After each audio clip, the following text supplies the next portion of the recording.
This is your captain speaking. All passengers are requested to proceed to their seats. Our ship is about to sail. Thank you.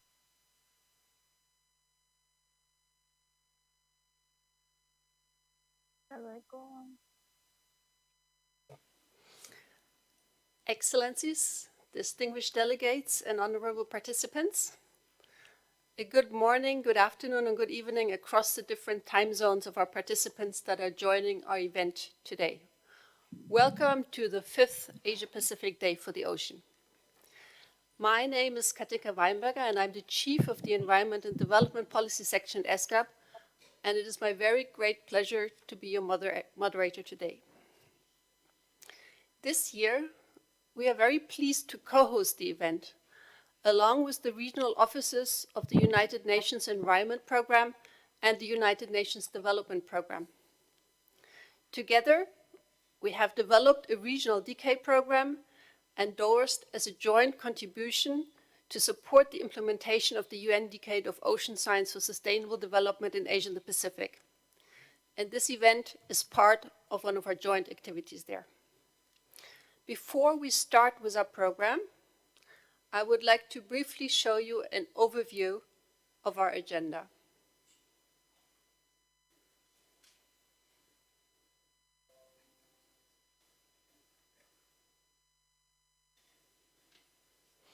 Following the opening segment, participants will be able to engage in 4 different interactive dialogues on ocean governance, sustainable maritime and port connectivity for resilient and efficient supply chains.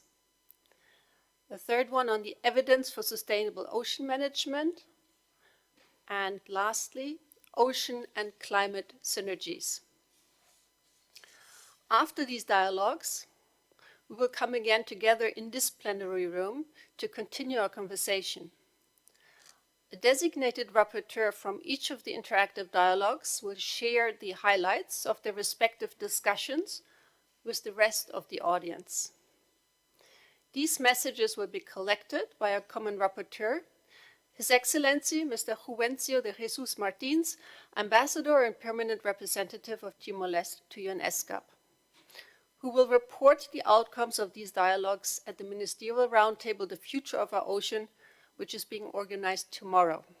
As this year, we are organizing the Day for the Ocean under the auspices of the 7th session of the Committee on Environment and Development of ESCAP. Now, last year, we had announced the launch of the Asia-Pacific Ocean Youth Championship campaign. So before we begin with our program now, we are very proud to show you a really short but still very inspirational video clip, which includes some of the video nominations that we had received this year. Can I please ask the Secretariat to play it? The world must do more to stop the dramatic decline in ocean health. Youth are the generation that will help save our ocean and our future. With over half the world's youth living in the Asia-Pacific region, youth action is crucial to reverse the current trend of ecosystem degradation and to safeguard the ocean health for future generations.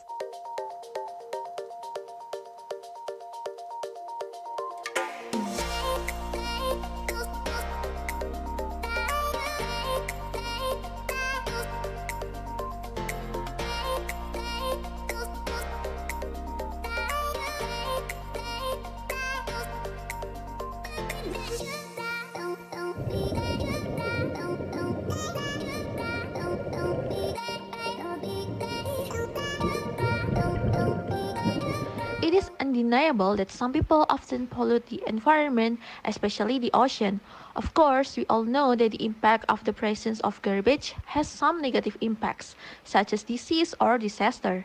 Unfortunately, some people still don't give attention and very little action is being taken to fix it. Hi, I am Andi Nurul Ulum and I am Program Officer Internship of Rapo Indonesia. Rapo Indonesia is a social enterprise based on Makassar, Sulawesi Selatan, Indonesia that focus on environment and women empowerment. Our program is converting single-use plastic bag waste, which used to go to straight to landfill or the ocean, into creative product. Our program gives sewing skill training to disadvantaged households, and they prevent the plastic bag ending up in the ocean. And active capture and trading in sea turtle body part persists. Recognizing this concerning situation, we established the Maratua Peduli Penyu, or Malipe for short. Malipe activities include patrolling the island, debris removal, relocate eggs, hatchling release, and ensuring turtles can lay the eggs organically and safely. Since January, we have sheltered over 2,000 sea turtles and assisted in the incubation of more than 97,000 sea turtle eggs. Malipe is also involved in sea turtle conservation campaigns, collaborates with other nature lovers communities, and visits 14 schools to educate more than 100 students.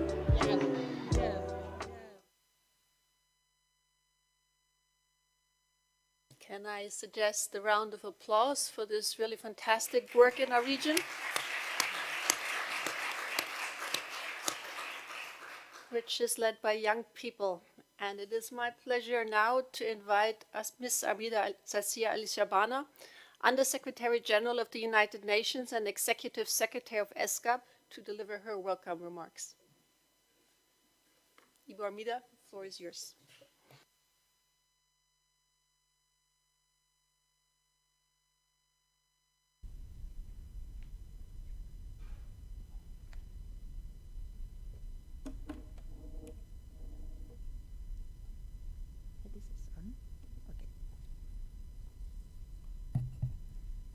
Excellencies, distinguished delegates, ladies and gentlemen, a very warm welcome to the 5th Asia-Pacific Day for the Ocean. We gather for this event once again, and this is, as I understand, the fifth Asia-Pacific Day for the Ocean. We started in 2018, in November 2018, and yet my main message remains the same, which is our region is not on track to meet the targets of SDG 14 by 2030. But I'm still hopeful that all sails are now set towards acceleration and better progress. As we celebrate the 40th anniversary of UNCLOS, the United Nations Convention on the Law of the Sea, we recognize its contribution to international order and peace among our nations. We will continue to support member states to realize an international legally binding instrument on the conservation and sustainable use of marine biological diversity of areas beyond national jurisdiction, or known as the BBNG. We must not lose the momentum gained during the UN Ocean Conference this summer in Lisbon.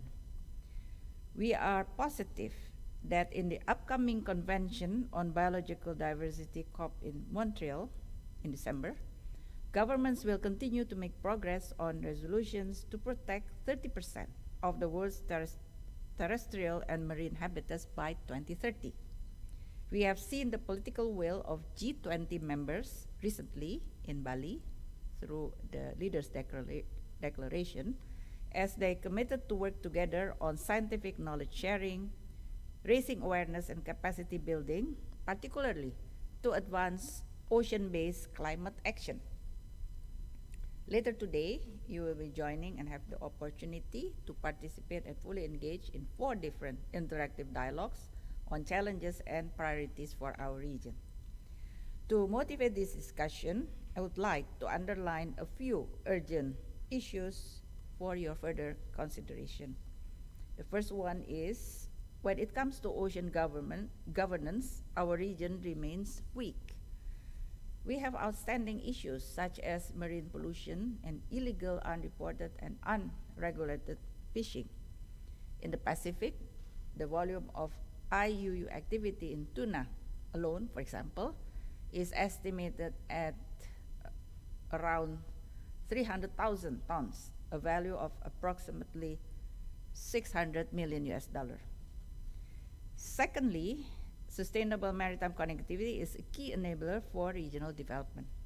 Nonetheless, persistent connectivity gaps affect our Pacific seas, and furthermore, there are significant opportunities in this sector to contribute to the development of low and zero emission green shipping, digitalization, and inclusive transport and mobility for the Pacific in partnership with strategic development actors and shipping industry.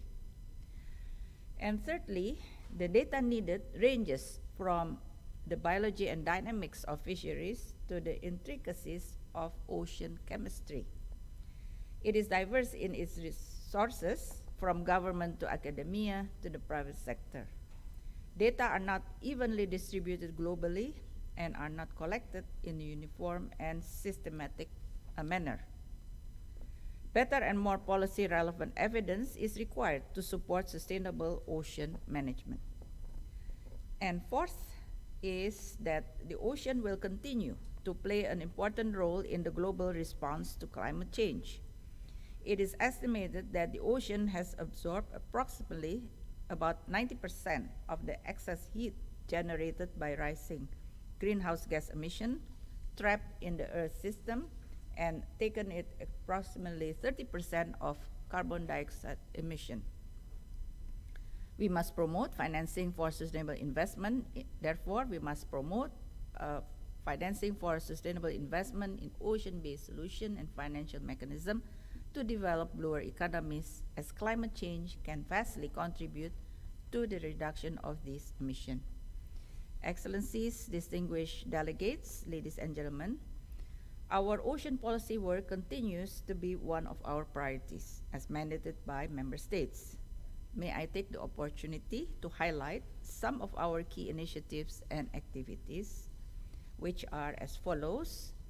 Our work strengthens our understanding of nature-based solutions, including opportunities to leverage investment in blue carbon storage for climate change mitigation and increasing marine protected areas to preserve key ocean ecosystems, especially around mangroves, salt marshes, and coral reefs.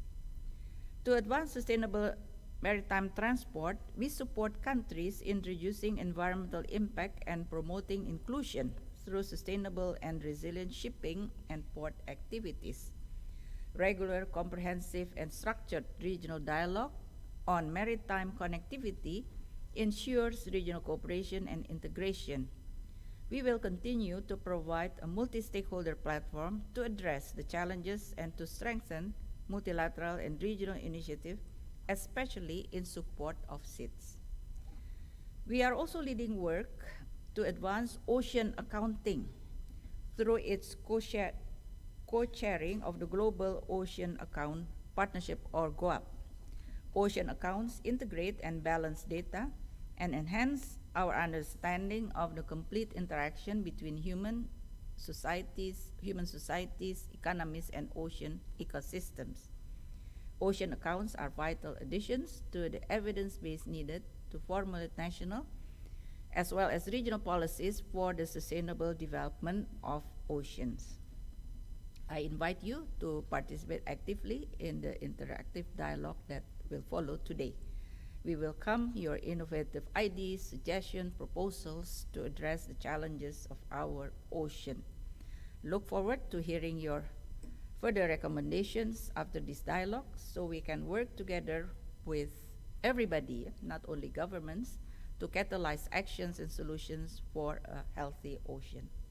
Again, thank you very much and have a productive discussion and day for the ocean. Thank you very much.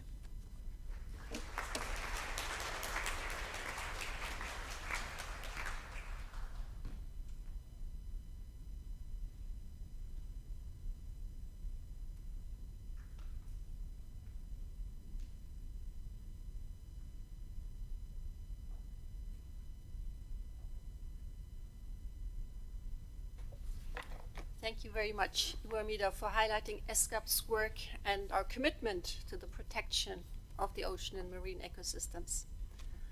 And after these welcome remarks, it is now my honor to invite a speech by His Excellency, Honorable Minister Schuster, Minister for the Ministry of Natural Resources and Environment and the Samoa Tourism Authority, to deliver his speech, which is a pre-recorded speech.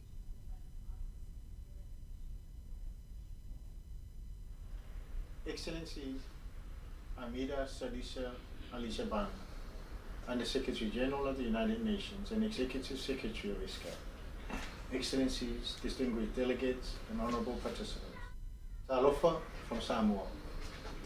I'm honored by the invitation to address the 5th Asia-Pacific Day for the Ocean. I'm pleased to see that the key stakeholders are meeting today with the common goal of protecting the oceans and keeping it healthy for our future generations. You'll be engaged in very timely, interactive dialogue discussing critical and urgent issues such as ocean and climate synergies. Climate change and its impacts are real. Nearly 680 million people living in low-lying coastal zones, or approximately 10% of the global population, are affected by the impacts of climate change, including small island developing states and developing countries. Not only are we experiencing the negative impacts of extreme weather events, but also the consequences of climate change are more intense and more frequent, having an impact in every sector. Concerns about the impacts of climate change on the Pacific Islands continue to be voiced. In 2015, leaders of the Pacific Island Forum published a declaration on climate change action, expressing deep concerns about the serious impacts and growing threat posed by climate change to the economic, social, environmental, cultural well-being, and security of Pacific Island countries and territories. Recently, the 2050 Strategy for Blue Pacific Continent, approved by Pacific leaders in July 2022, recognizes and reaffirms climate change as the single greatest threat to the livelihoods, security, and well-being of the Pacific, and our commitment to progress the implementation of the Paris Agreement. Ocean acidifications, for instance, has affected the pH levels in the tropical Pacific Ocean, decreasing by 30% since the early 19th century, and continues to decrease at a rate of approximately 0.2 units per decade. This trend will further accentuate in the upcoming decades with consequences on the marine life. Consequences include potential increase in toxicity of harmful algae blooms and direct impacts on fish stocks. As outlined in the special report on ocean and cryosphere in a changing climate, ocean warming, acidification, deoxygenation, ice melts, and sea level rise are systemic changes that are already having devastating impacts on ocean and coastal communities' lives and livelihoods. Climate change, eutrophication, plastic and marine pollution, and fishery collapse pose a severe threat to the sustainability of the oceans. Coastal proximity is relevant to the Pacific Islands. It has been estimated that approximately 25% of Pacific Islands reside within 1 kilometer from the coast. And removing Papua New Guinea from this formula increases the percentage to more than 50%. In the case of coral atoll nations such as Tokelau and Tuvalu, virtually the entire population live within 1 km of the ocean. In the case of Samoa, approximately 73% of our population and economic infrastructure are located within coastal areas. In its statement on behalf of the members of Pacific Island developing states, Fiji reiterated the importance of addressing plastic pollution and overfishing, as well as climate action and related phenomena such as ocean heating and ocean acidification. At the 2022 UN Ocean Conference in Lisbon, several delegations, including Palau, Fiji, and Samoa, joined calls for a moratorium on deep seabed mining, noting that the risk could outweigh any potential benefits. numerous other voluntary commitments were also made relating to sustainable management of ocean and marine ecosystems for the Pacific. At the recently concluded COP27 in Egypt, Samoa's Honorable Prime Minister emphasized in her national statement the inseparable bond between the ocean and the lives of our people. The ocean is our home and a cornerstone of our culture and traditions. As ocean states, we firmly support placing ocean sustainability at the core of SDG 14 and ensure committed financing for ocean action.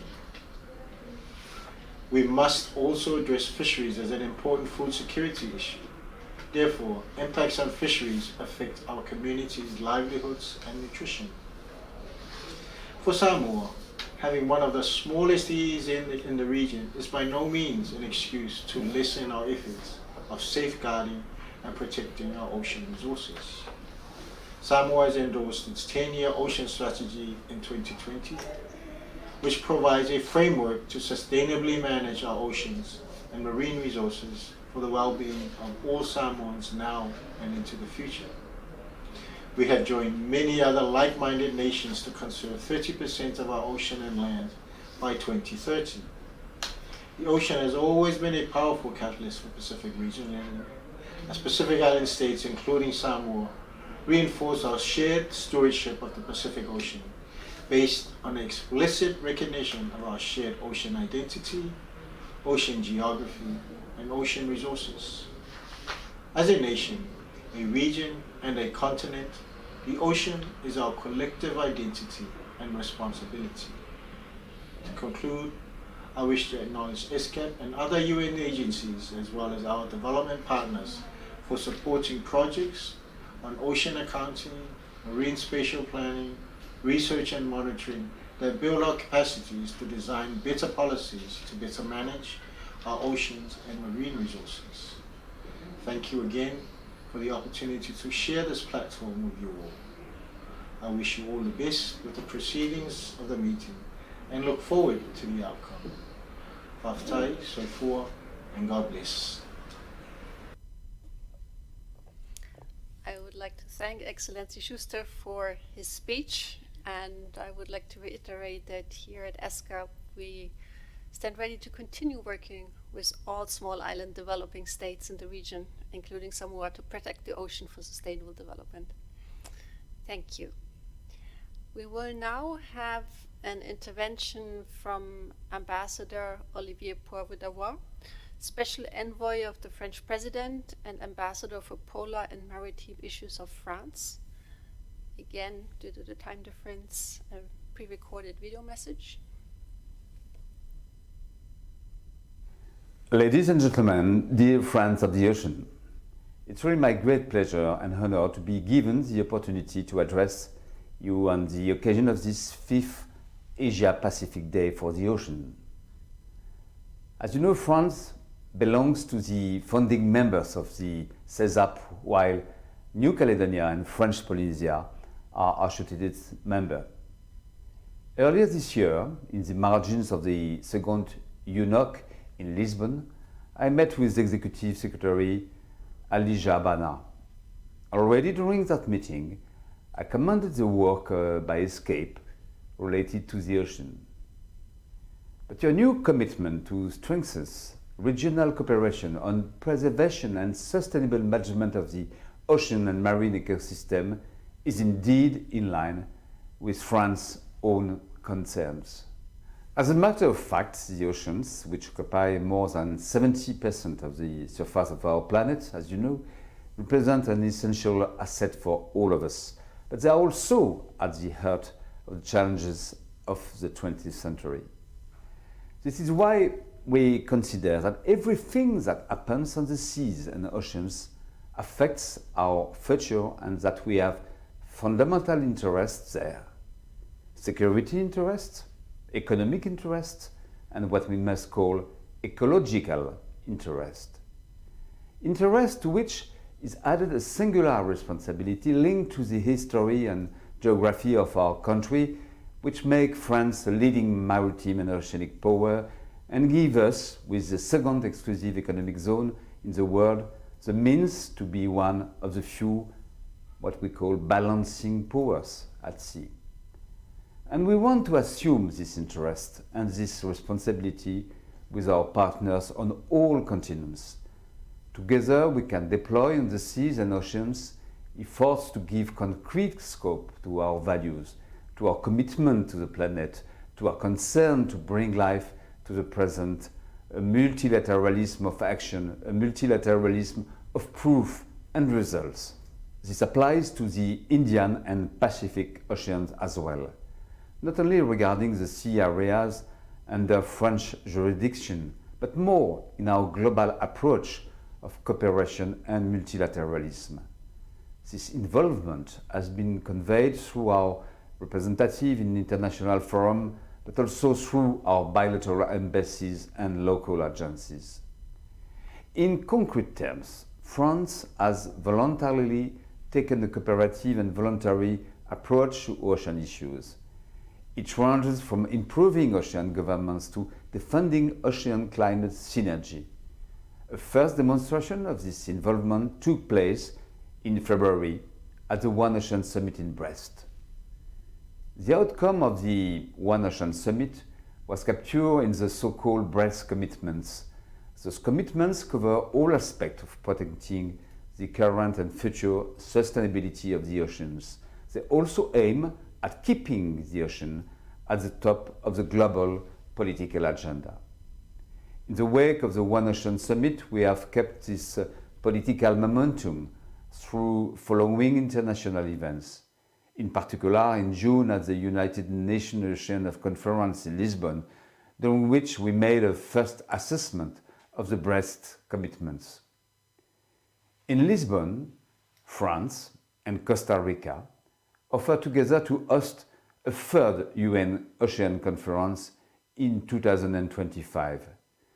We look forward to prepare these next steps with all UN member states for the sake of our common interest in healthy and sustainable oceans. In the meantime, we expect to keep our discussion on the oceans as active and productive as possible. In that spirit, I look forward to receiving the outcome of our debates today and meeting you in a less virtual format in the near future. Thank you.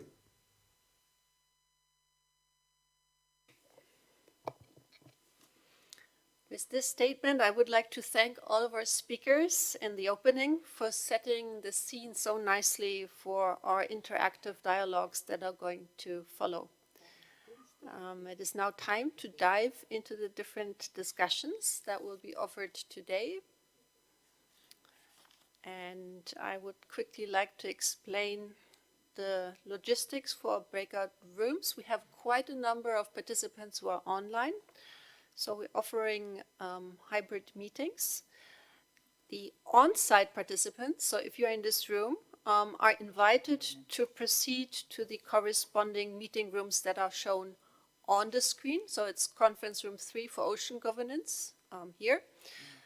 Meeting room H for sustainable maritime and port connectivity. Meeting room B for the interactive dialogue on evidence for sustainable ocean management. And meeting room A for the dialogue on ocean and climate synergies. And I would like to invite all of you to proceed to these rooms. Now, for those of you who are joining via Zoom, we will now open the Zoom rooms and you will be able to join your preferred dialogue for discussion through the breakout rooms that have been created. So please click on the breakout room icon that reflects the dialogue that you would like to join. And that should be appearing now on the screen for you. I would like to advise you, those on Zoom still, that if you're unable to join, please wait in the plenary room and then our technical facilitators will do a manual migration. And for everybody, we will meet again in this room at 4 o'clock Bangkok time in 90 minutes. Thank you very much.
So welcome everybody back.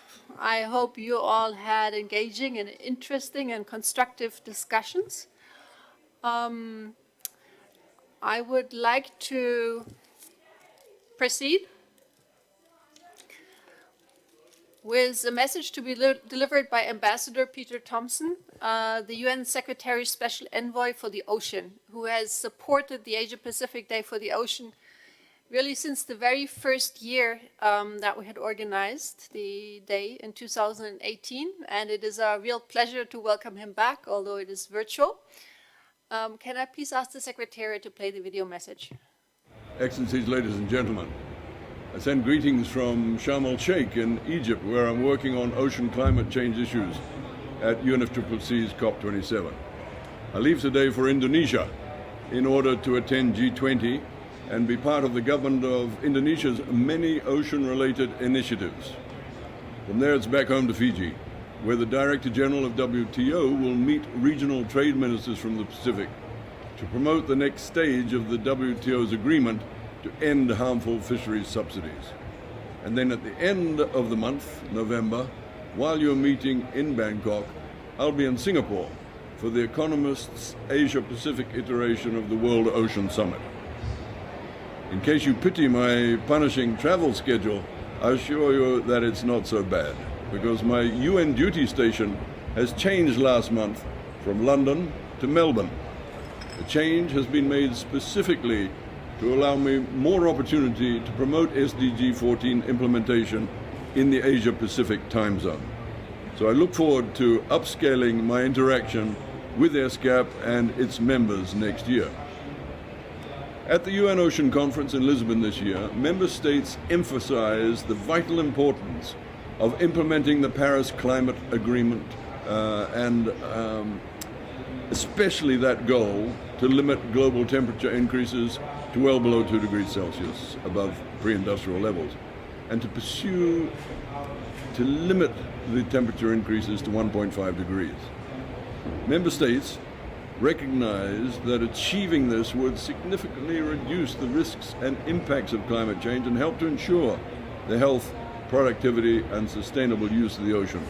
But let's be honest with ourselves. We're still on track for global warming of over 3 degrees. And as the Secretary General of the United Nations, Antonio Guterres, has put it, that is a track to an unlivable world. All of us must urgently transform our ways, turn to a 1.5 degrees track, or face the reality that through our greed and apathy, we are condemning our grandchildren to that unlivable world. On a brighter note, I was very happy to see a strong presence of stakeholders from Asia Pacific in Lisbon. Your participation was very visible and vocal, for instance, in expressing the urgency of addressing sea level rise for the survival of the Pacific Island, small island developing states, and the low-lying, heavily populated coastal communities of our Asia-Pacific region. I also appreciate the large number of voluntary commitments submitted by Asia-Pacific communities at the conference, many of which have been successfully completed already, showing our region's commitment to action to implement SDG 14. Positive movement on critical issues such as marine pollution is underway. This week, the first session of the Intergovernmental Negotiating Committee to develop an internationally legally binding instrument on plastic pollution is taking place in Uruguay, as mandated by the UNEA 5.2 resolution, with the ambition of completing a draft global agreement by the end of 2024. The treaty must be robust and it must bring to an end the plague of plastic pollution that we have inflicted upon the planet and ourselves. The focus of your interactive dialogues today is very timely. Ocean governance, sustainable maritime and port connectivity for resilient and efficient supply chains, evidence for sustainable ocean management, ocean data and statistics, and ocean and climate synergies. These are key areas on which action is needed in Asia Pacific. We need transformational initiatives, and governments need your support from civil society, academia, the private sector, and the scientific community. I'm glad to see such diversity of stakeholders engaging in these discussions today, including youth constituencies. And I look forward to hearing the recommendations that will come out of these dialogues.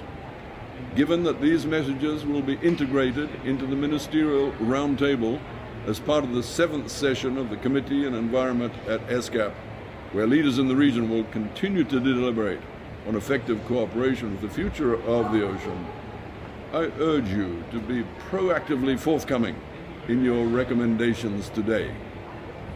Excellencies and dear supporters of the ocean, I thank you for your continued and active efforts in the protection of the marine environment, and I look forward to meeting you at the 6th Asia Pacific Day for the Ocean next year. And I thank you for your attention to my words. I really wish to thank Ambassador Thompson for his message, especially under the situation that he taped for us. He highlighted the global context and the relevance of the discussion that you held today, and which he, as he also emphasized, will be carried into the meeting tomorrow. And of course, we also really look forward to his promise of upscaled engagement, not only with ESCAP, but with our entire membership. So we really hope he can be here in person next year. But now it is time to hear back from the interactive dialogues. I will invite rapporteurs to provide very short, crisp, 2 to 3 minute summaries of the discussions and highlight any takeaway messages and recommendations that you would really like the meeting tomorrow, the ministerial segment of the committee, also to be aware of. We will follow the alphabetical order of the dialogues, and I would like to first request the rapporteur of Interactive Dialogue A on Ocean Governance, Ms. Salisa Traipipitsiriwat, Project Manager of the Environmental Justice Foundation, to take the floor. Kun Yam, over to you.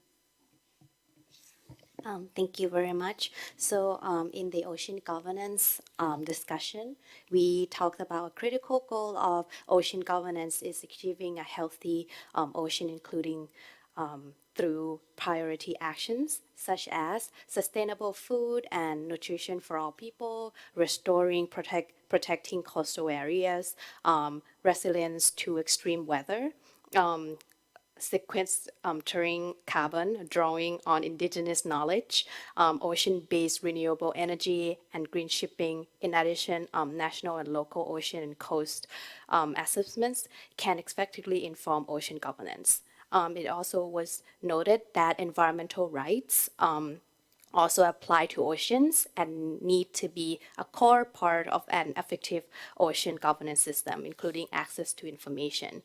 The UN Convention on the Law of the Sea is a key mechanism for ocean governance cooperation. Another key delivery mechanism for healthy oceans is the application on Integrated Coastal Management System, or ICMS, that include regulation on human activities on land that impacts marine ecosystems, plus multi-stakeholder management and adaptive management that can respond to emerging issues.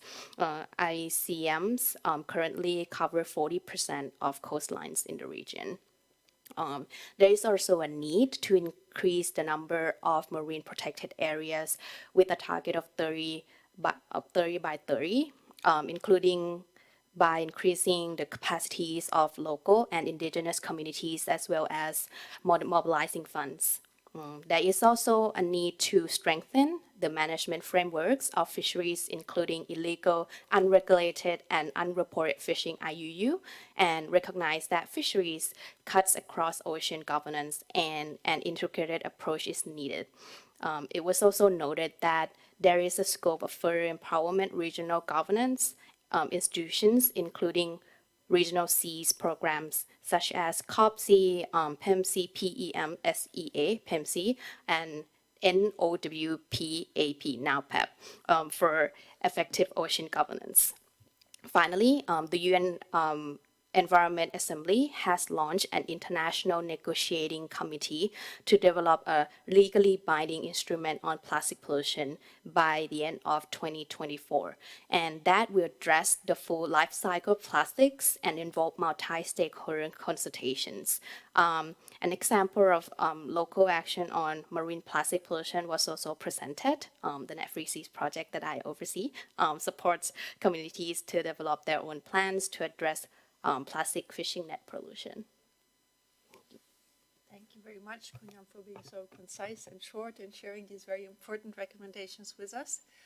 I'll move straight on to the rapporteur from Dialogue B to take the floor. That's Ms. Luisa Antonia Rodriguez Ortega, an Economic Affairs Officer in the Division on Technology and Logistics at UNCTAD. Over to you.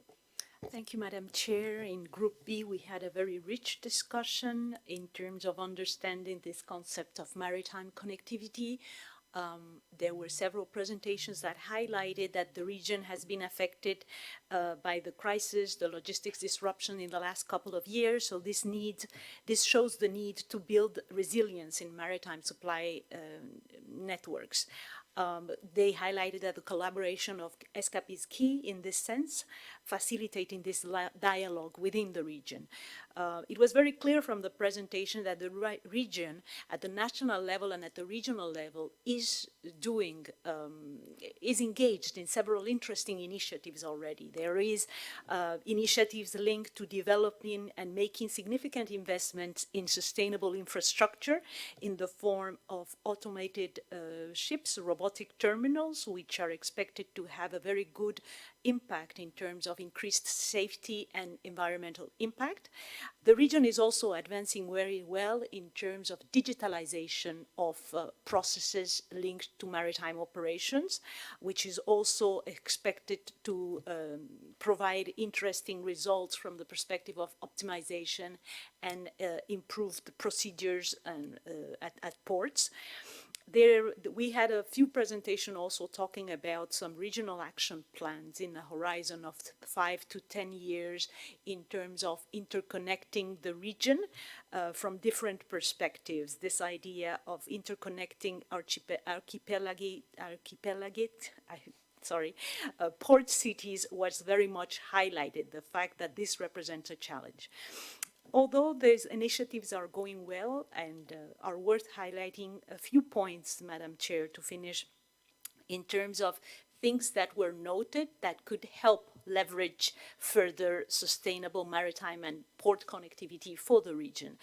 There was this element of talking about understanding and monitoring global trends with a view that the region can tap into emerging opportunities. A reference was made to looking at best practices globally so that the region can learn from that.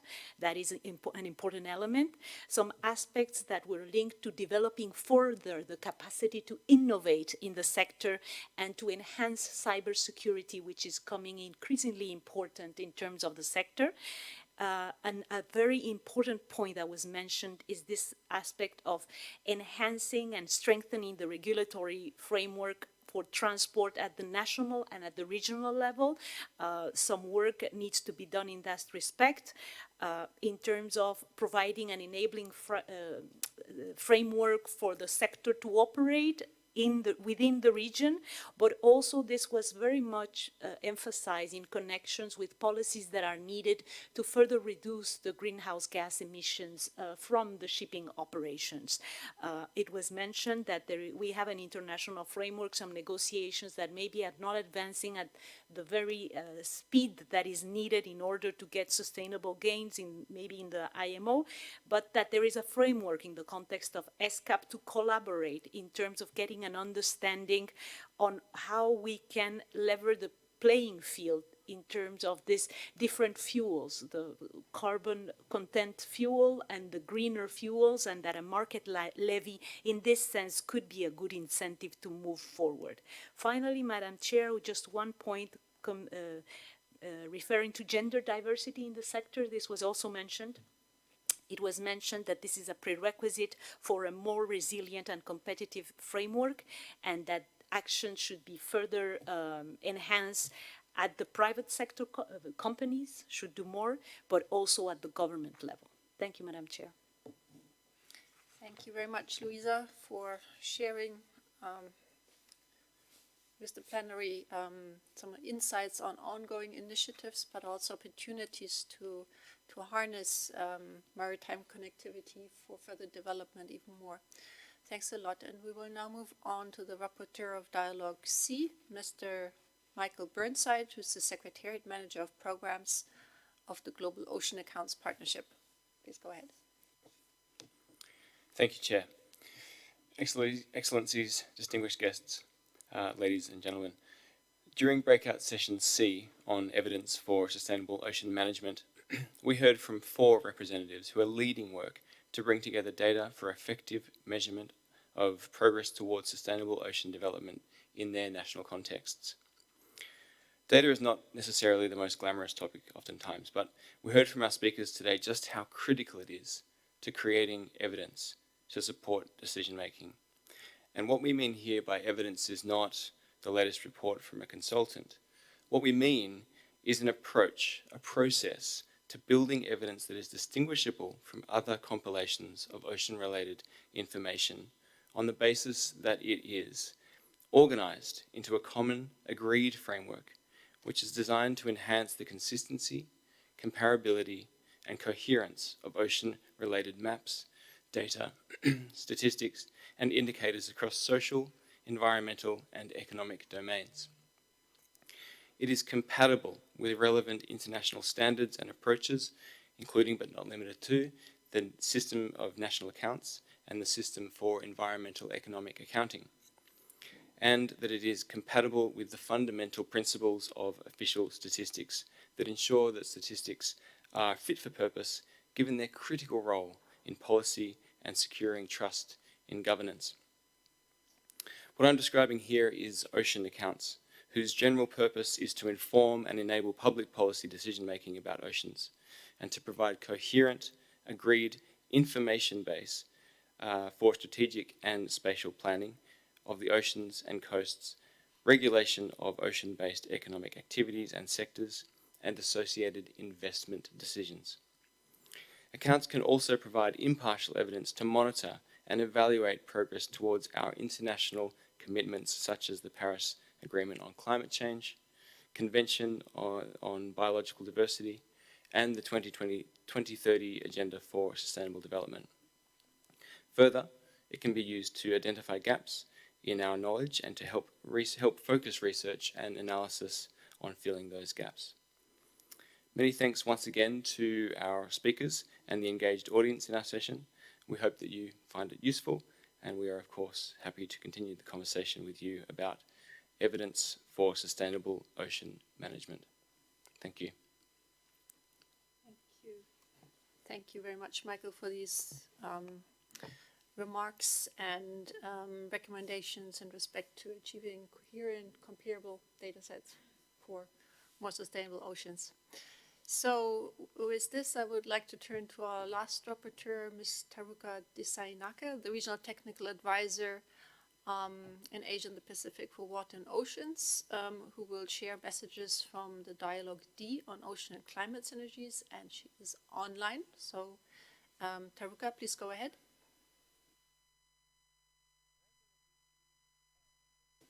Taruka, you need to unmute yourself. Oh, yes. Good afternoon, everyone, and thank you, Katinka. Yes, so the Dialogue D was on ocean and climate synergies. Katinka, yourself, you opened the session with the remarks setting the scene on the issues at hand.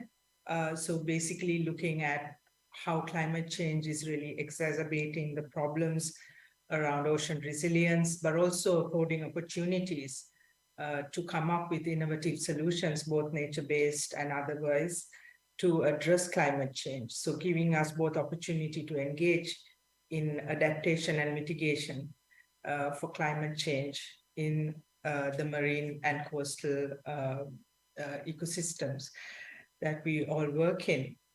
So we had 4 very good presentations. The first one from Dr. Claire Lejeune, was really around the nexus between ocean health and ecosystem health, and especially bringing in the lens of post-COVID recovery of a lot of our economies and the opportunities that we can sort of leverage. However, recognizing the interdependence on sustaining ocean health to achieve the Sustainable Development Goals in basically in their sort of objective, in an objective manner.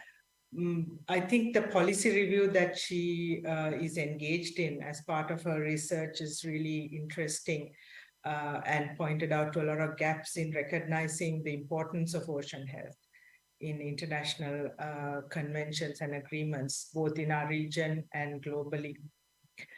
We had 3 presentations which really focused on financing opportunities and the emerging blue economy space, engagement space. So we first heard from Mr. Abanex Batista from the Global Fund for Coral Reefs, and a very startling kind of prognosis that in our very lifetime, that coral reefs could go extinct if we don't bridge the financing gap that is apparent today. And the Global Fund works closely with both international organizations, UN organizations, governments, donor governments, as well as the private sector to bring in blended finance solutions to bridge this funding gap. So that was a very interesting presentation, and we had some follow-up query on how the technology around coral reef restoration could be kind of improved to hasten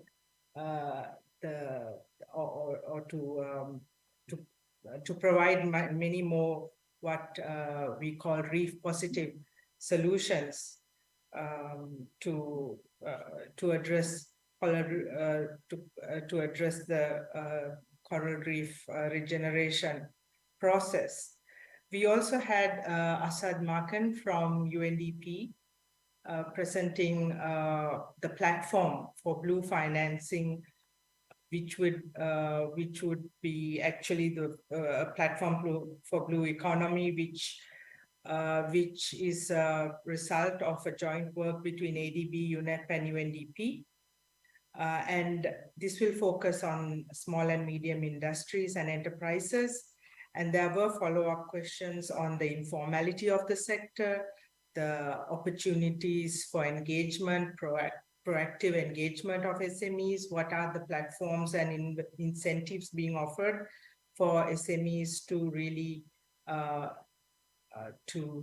reach, for the funding to really reach SMEs and for a good sort of outcome from such blue economic opportunities. We heard from Ms.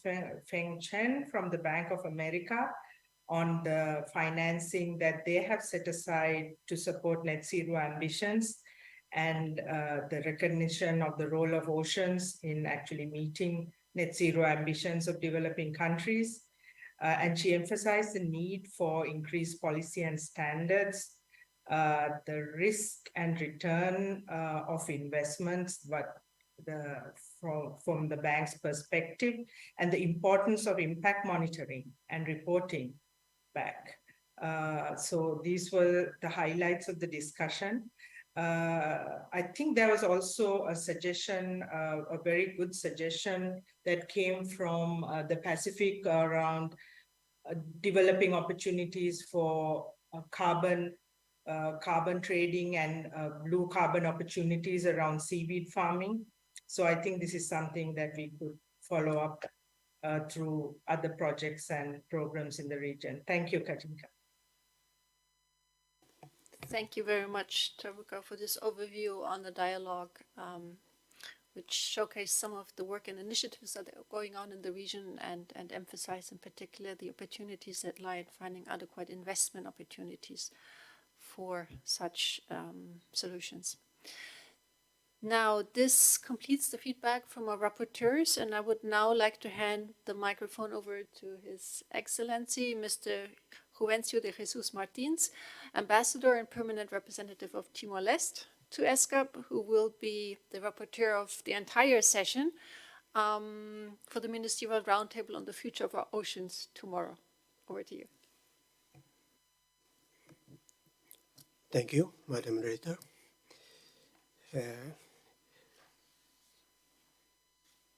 First, I'd like to express my deep gratitude for ESCAP and Madam Undersecretary for the trust. I'll try to make it to present my remarks in a very quick so that we could finish in the schedule already established.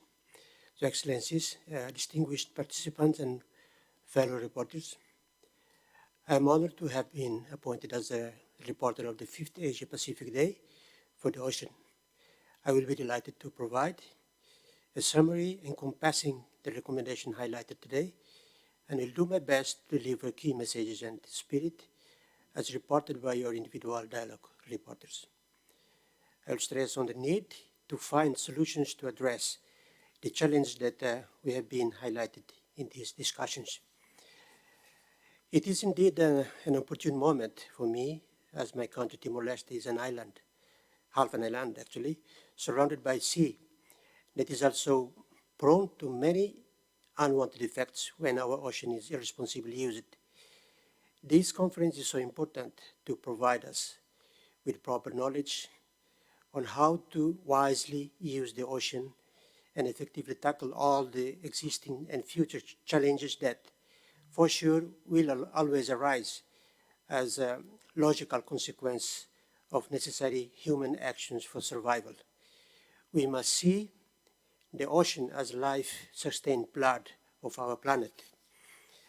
Allow me to congratulate all participants and speakers for their commitment to the protection and sustainable use of the ocean. I also recognize the efforts of the co-host, ESCAP, UNEP, and UNDP, providing this platform for open and transparent dialogue. This event is living testimony of the enthusiasm of different stakeholders to build cross-sectoral partnerships to accelerate the much-needed delivery of SDG 14.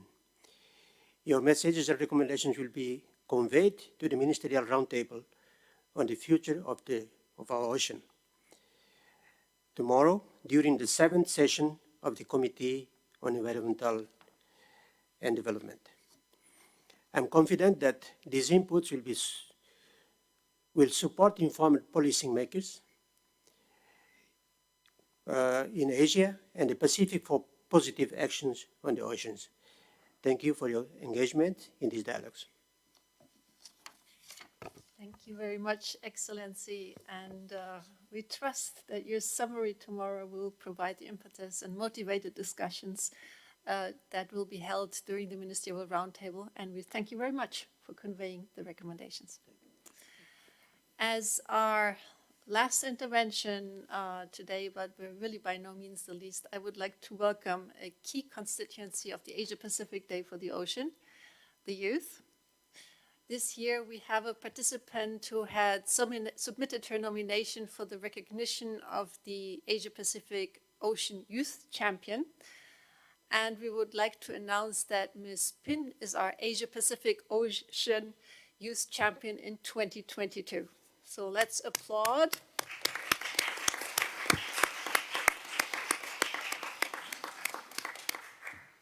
And I would like to ask you to address the audience.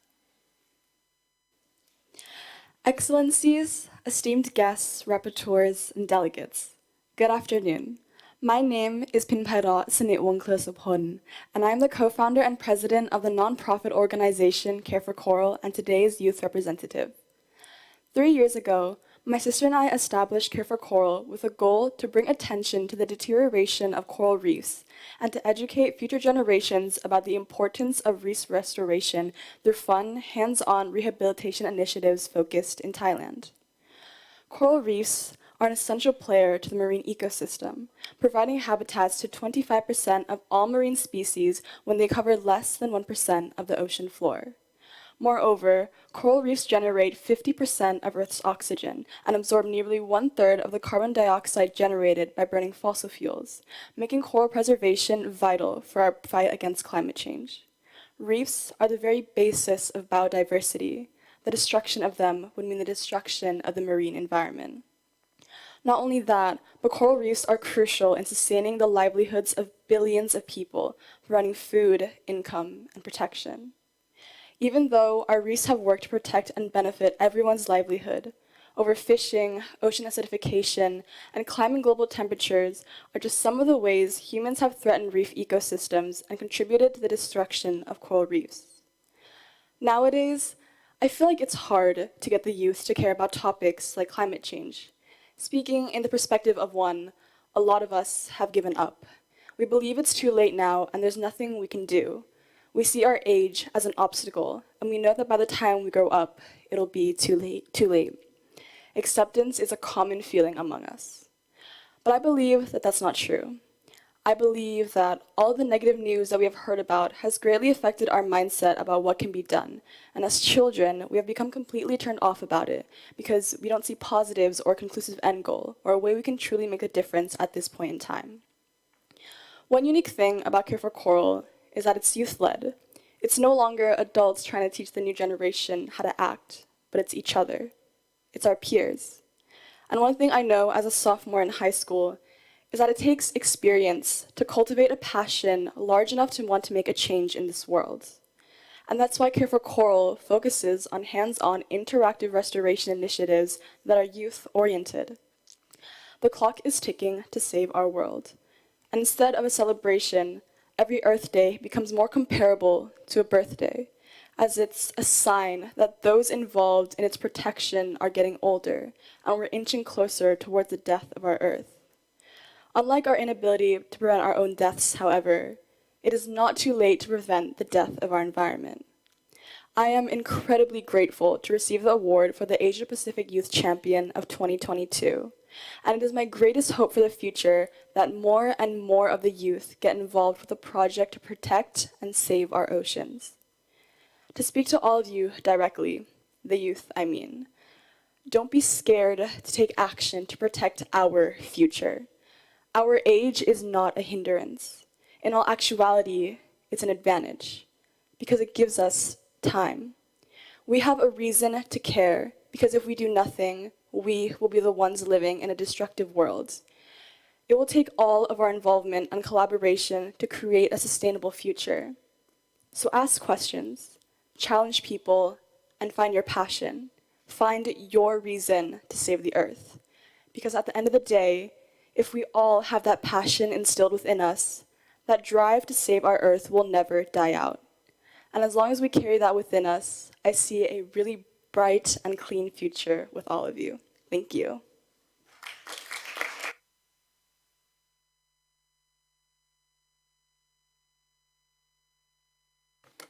Thank you very much, Pin, firstly for these really passionate remarks, for not giving up your enthusiasm, and for participating in the championship, and congratulations again. We are really very motivated by the local initiatives that are being run by the youth, and you saw a couple of them in the video that we had screened at the opening of the session. And this, of course, also includes this work on coral restoration efforts that was also part of the video that we saw earlier today and which represents your initiative. So thank you again for being here with us today.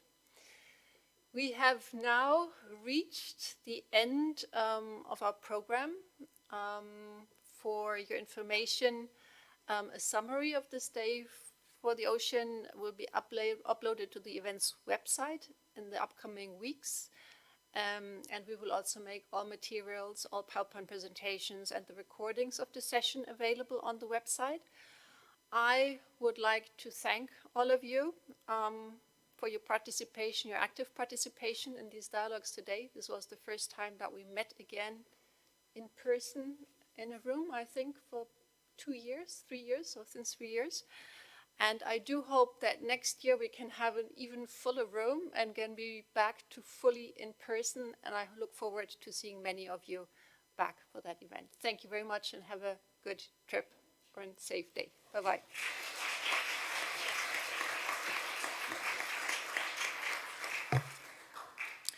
And I would like to invite all on-site participants, and I apologize to the online participants that to join us for a social coffee break outside this conference room. See you there.